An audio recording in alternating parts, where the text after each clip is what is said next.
Para controlar una crisis hay que definir una serie de estrategias y actividades que permiten a la institución promover una respuesta coordinada y efectiva, que justamente es lo que estamos viendo que falta, tener el control técnico y político de la situación, minimizar el impacto a la reputación y a las operaciones. Y por lo tanto, hay que establecer estrategias de contención.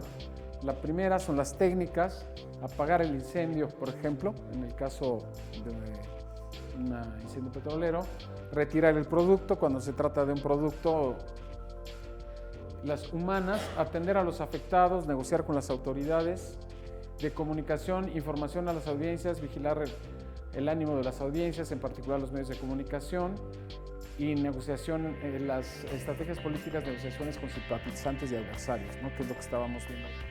La evaluación inicial es muy importante porque el Banco de México es una evaluación de lo que estaba pasando, pero no hizo un manejo de medios inmediato, sino simplemente se habló de que había una falla en el SPEI y nada más. Parecía una cuestión técnica. Entonces hay que administrar la información.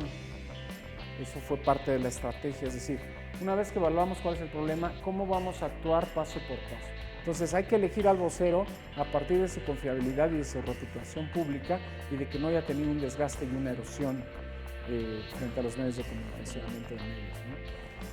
Aquí esto ya lo toqué, no hay que ignorar la prensa, al principio se ignoró en este caso, hay que tratarla bien, ¿no?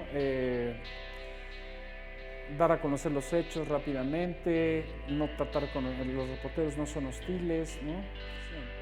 Tenemos que empezar con una información periodística y darle a los periodistas lo que más les interesa de inicio, que en el fondo es lo que más nos interesa a nosotros, nada más que hay que decirlo desde el principio, porque es lo que va a tener más impacto.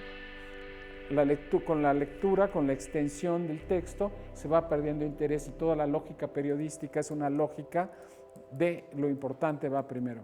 Realmente con el plan lo que se trata es de construir una capacidad de respuesta que se anticipa a la eventual crisis. Es muy importante construirlo, un sistema que pueda detectar la crisis potencial, o sea, hacer un análisis de riesgos, ¿verdad? De riesgos políticos en este caso, que son muy importantes, riesgos de operación, y cualquier otro riesgo que pueda registrarse en una investigación que tiene que ser previa para preparar el plan.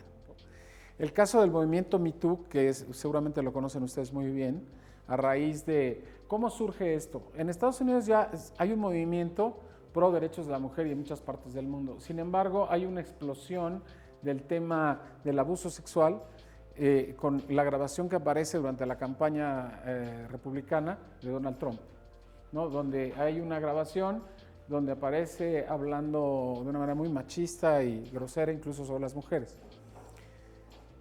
¿Ustedes creen que salió ahí por casualidad o de pronto alguien le entró la buena conciencia y dijo, yo tengo esta grabacioncita que se las voy a poner, que está muy curiosa? No, sino fue un operativo de los demócratas para dárselo a la prensa para poderlo golpear.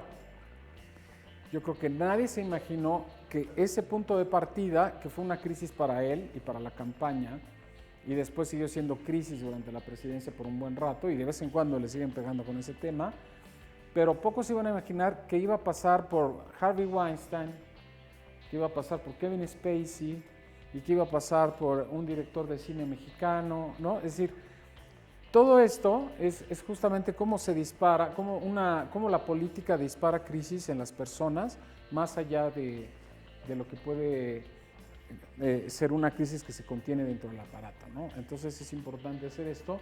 ¿Y cómo se puede planear eso? Bueno, pues siempre hay que tener una oreja puesta en lo político y hacer una evaluación de los riesgos que decíamos que ya se detectaron y preparar una respuesta y establecer una mejora continua de la situación, ¿no?